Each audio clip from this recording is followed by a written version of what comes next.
I'm Catherine Arndt, the Chief of the VLGA Connect Studio. Welcome to today's episode, brought to you by the VLGA, your councillor support network and the national broadcaster on all things local government. Hello, welcome to VLGA Connect. I'm really pleased today to start off our Local Leaders series, and joining me for a chat is the Mayor of Nillumbik Shire Council, Ben Ramcharan. Hello, Ben. Welcome. Hi, Chris. Thanks for having me. Very pleased to have you, and really wanted to get to know you a little bit as part of this this series. We have some CEOs and mayors lined up to talk to in the coming months. You, as if you don't mind me saying, I think you're 27, probably one of the youngest, if not youngest, mayors in the state at the moment. Do you know if you are? I haven't done the research. I know we had an 18-year-old mayor a few years ago, which is incredible. But yeah, I'm not sure what the different ages are. I know there are a few young ones, which is really good to see. There are, and I had a quick look down the list, but it wasn't easy to tell. But let's just say you're definitely one of the youngest mayors in the current term, and you were elected for the first time in 2020, so at the age of 24. So I've got to ask you, why at that age did you decide to become involved in local government? Yeah, I've always wanted to make a difference in the world. So I got involved in politics at a young age. So I'm really interested in that broader change and real strategic change in society. So I thought, yeah, just being involved in politics would be the best way for me to make a difference. And yeah, I sort of saw local government as a place where I can really make a positive difference in my community. There are a lot of issues that are specific to local government that I'm really passionate about, such as good planning, good protection of the environment, especially the green wedge here in Nillumbik, because we have the green wedge shire. And so, yeah, it just seemed like a rational step to have a crack at an election, and I was lucky enough to get in. How did you start to become involved in local politics? This wasn't your first foray into politics, was it, to run for council? No, I ran for Parliament with the Greens in 2018, right. Which it was really good experience, just learning how to campaign, learning how to get across issues that I hadn't really considered before. And learning the importance of a whole range of policy, not just the policy that I guess I'd focused on in the past. So that was a really good experience for me. And then after that was done, I sort of went, well, you know, the campaign really can't end when the election's over. We're trying to make a difference here. So I started looking at what's my council doing and how the current council is working for our community. And there were certain things where I went, well, yeah, you know, I think I don't agree with the way that the direction they're taking, and started going to council meetings, started getting involved with different community groups in my area, and yeah, really trying to lobby the council to do a better job by the environment, the community, neighbourhood character, and yeah, sort of went from there. So what sorts of things did you take away from that 2018 parliamentary campaign that helped you, I guess, in running for local council? I think definitely learning how to run an election. Our lead candidate was just such an experienced campaigner, Samantha Dunn, and yeah, just learning from her about, you know, how to campaign, how to make phone calls, doing social media, how to win people over.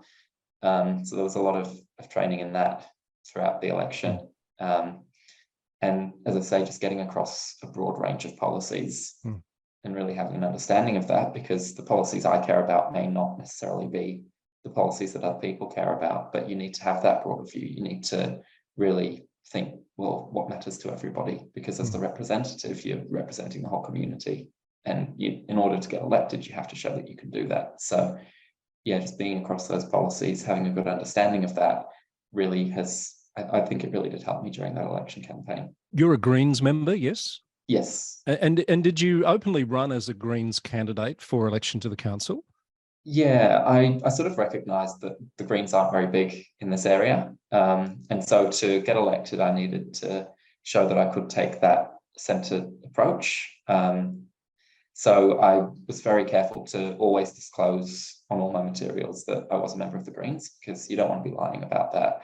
But I also didn't make it sort of in your face. You know, I didn't use logos or branding in my materials, because I wanted to show that first and foremost, I am a community member and a representative of the whole community, no matter which political party you might feel that you're aligned with or not aligned at all. My job is to represent everybody. So while I was very careful to always disclose that, it was something that I think I didn't really bring to the election in a strong way, because I have to represent the whole community. You've sort of answered the question that I was leading to, which is, some people have the view that party politics shouldn't be part of local government for the reasons you sort of outlined. Has your view changed on that at all now that you've got a few years under your belt as a councillor?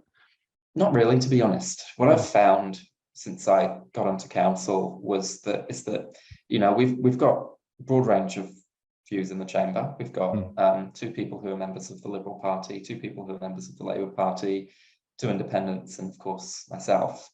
And what I found is we actually work really well together, and I really value all the other councillors. The political party doesn't necessarily come into it most of the time. There are certainly times, I think, when a councillor may feel pressured to act a certain way because of their party. They may do things that support their party. I think we've been really lucky in Nillumbik that we haven't really seen a whole lot of that in this council term. We've seen councillors working first and foremost for the community, which is really positive. And I think your job as a councillor is not to be trying to further the interest of your political party. I've seen councillors do that in the past, where they basically use their role on council to just further one political interest and attack local MPs in an effort to support their own party, when really we ought to be building a good relationship with all our local MPs, no matter what party they're from. And we have MPs from Labor and Liberal in the lower house, and we have a whole range of parties in the upper house. And I think relationships with all of them are so important, because they are also community representatives. They can do a lot for us. And as councillors, again, first and foremost, our responsibilities to the community. So instead of playing party politics on council, it's about doing what's best for the community and putting your party second, which is not always easy to do, but it's what we have to do. So you're elected for the first time in 2020 at the age of 24. You're deputy mayor in your second year and mayor in your third year. Was that part of the plan?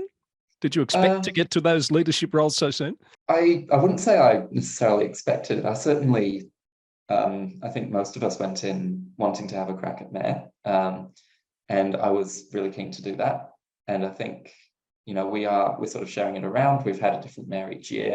And it's a really good way of giving everyone a chance, encouraging us to be really collegiate and collaborative, which is fantastic, and having a fresh face in that role. So I've been very lucky that my councillors have supported me, especially given my age.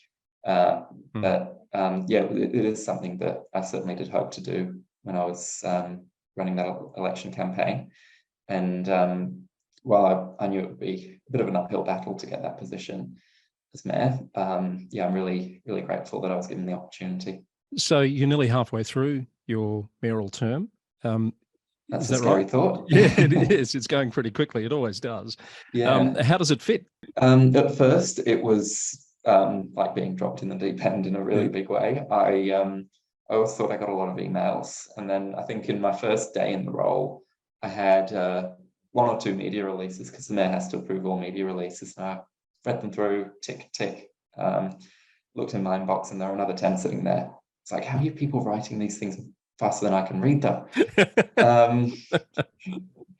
But yeah, I got on top of that, and I certainly found that, there's a lot more responsibility. There's a lot more that you can achieve.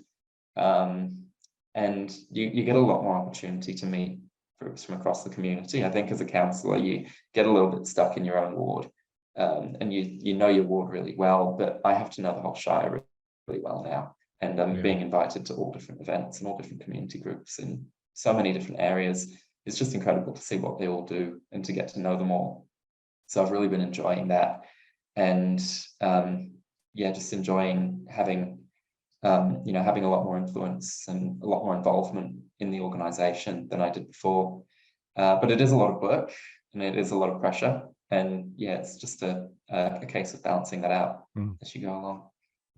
Did you have a particular plan for what you wanted to achieve during your time as mayor? I mean, I definitely went into council with a whole range of things that I wanted to achieve, and you quickly learn that progress is slow and that there are, there are always obstacles and barriers in achieving those things. But I think being mayor, it just gives you that extra oversight of council's communications, for example, because you are the main spokesperson for council. So in that role, I've been able to really look at what are we communicating to the community, how are we communicating that, and how can we communicate better and prioritise certain things such as, you know, protection of the environment, preparation for bushfire, how to recycle and, you know, reduce your waste. These are things that council actually really wants the community to know. And as mayor, when you get that oversight over communications, you're able to make sure that that sort of thing is included there in what we're sending out to the community. And the other thing is just having a lot more say over the agendas that are presented to council, which I found really rewarding. And I've said to the other councillors, if you've ever got something you want on the agenda, let me know.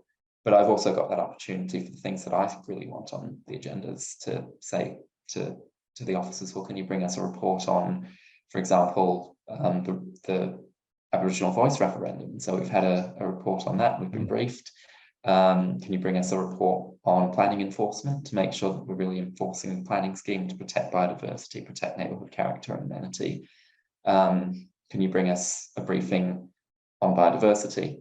So some of the real priorities that I've been able to get more reports on them, and yeah, really enjoying being able to put them on the agenda for us to discuss, which is something that you get a lot more opportunity to do as mayor. So as we've established, you're halfway through. It's going pretty quick. When you get to the end of your term, how would you like people to look back on your mayoralty in terms of a legacy, I guess, that you might want to leave? One thing I really want to achieve this year is expanding our environmental volunteering programs.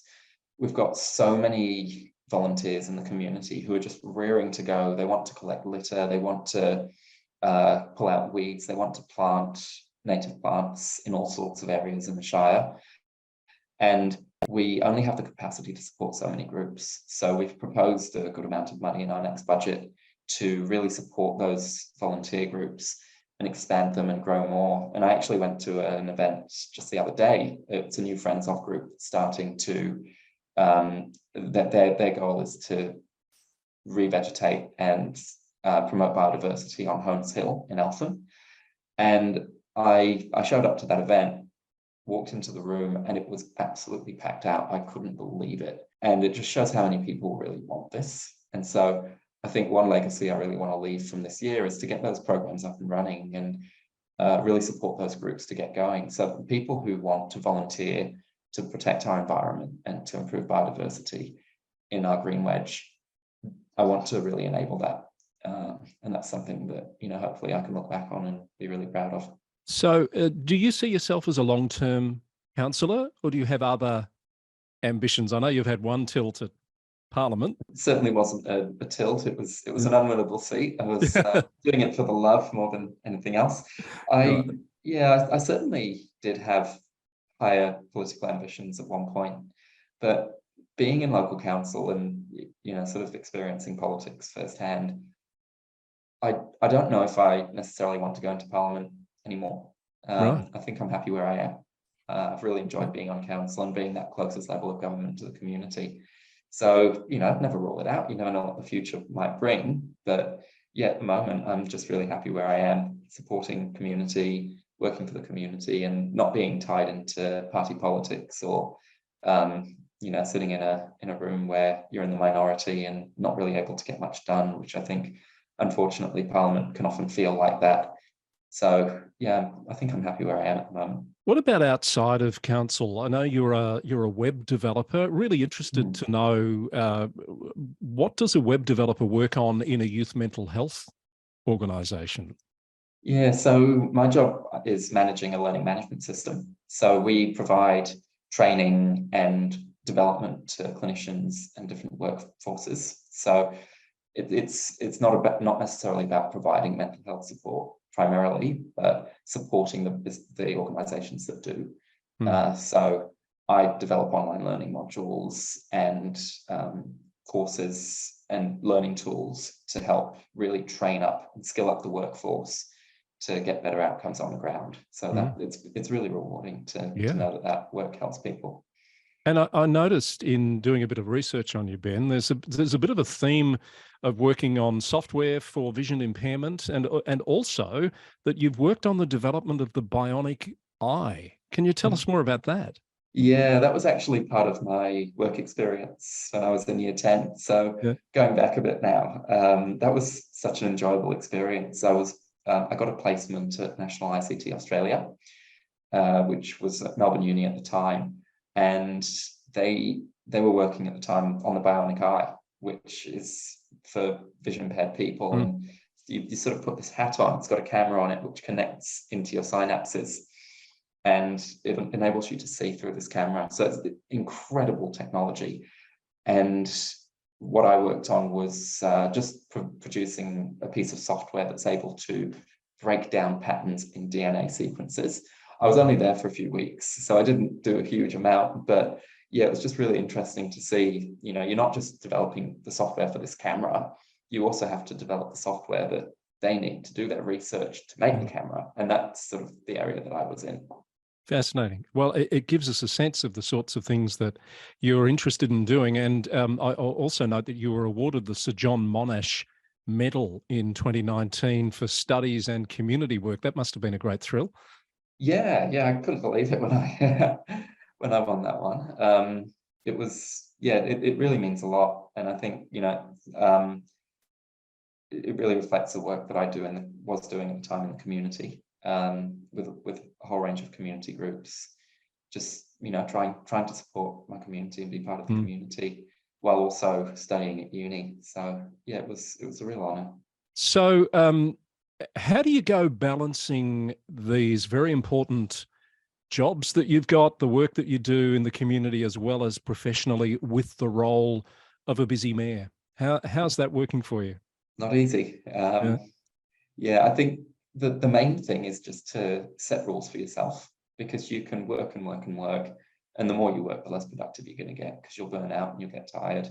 There was a time when, I'd be working until 2 a.m. every morning and getting up at 6 a.m. the next morning, and it's not sustainable. So really forcing myself to get out there and do some exercise, and putting a timer on my phone, which rings at 10 p.m. every night, and that's time for bed.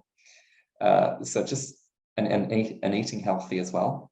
Just having those rules, because if you can keep yourself working at optimum efficiency, then you can cut down the amount of time you have to spend working, because you can get through stuff faster.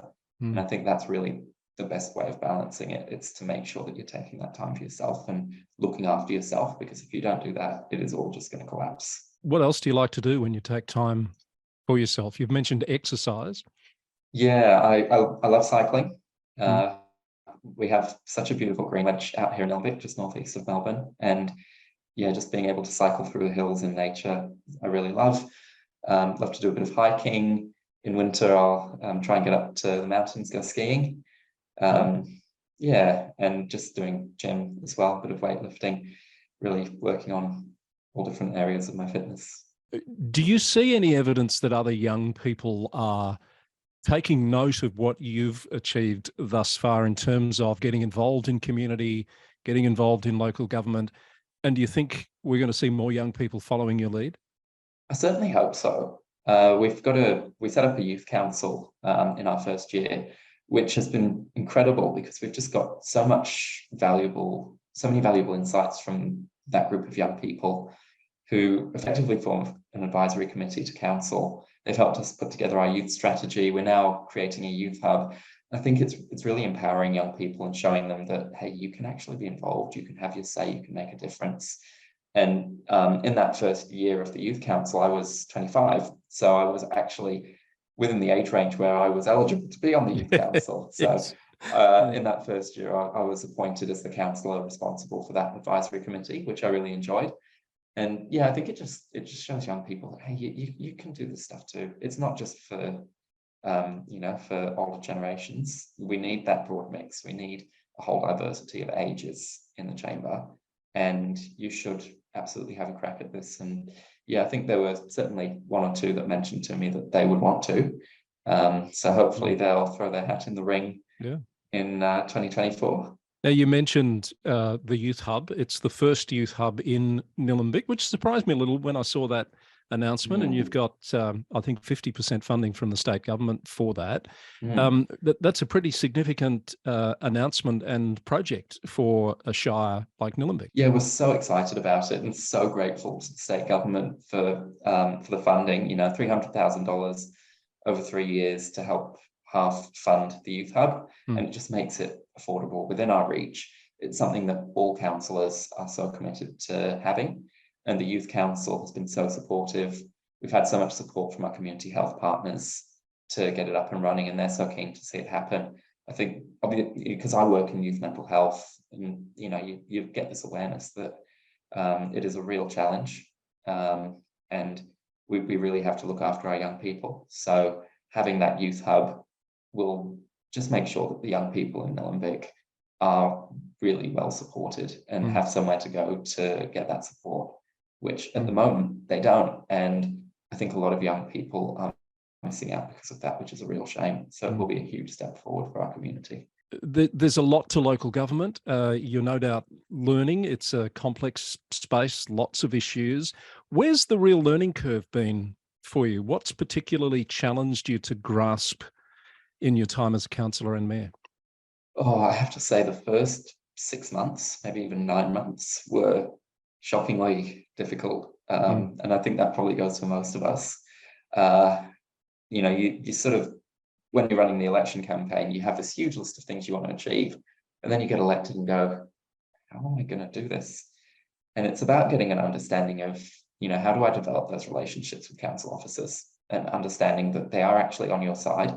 You sort of go into the election going, I have to fight this organisation. And when you get elected, you realise, hey, actually, this organisation is always working for the community, and it's not about fighting them. These officers are so professional, so hardworking. I need to develop a good relationship with them. And that was a key learning, I think, quite early on.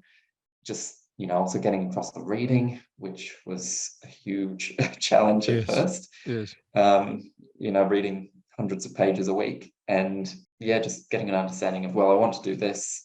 How do I achieve that? Some of it's operational, and you've got to get an understanding of what's operational and what's strategic. Of course, councillors sit in the strategic area. When it comes to operational stuff, we can give feedback to the officers, but it's up to the officers to actually make those decisions.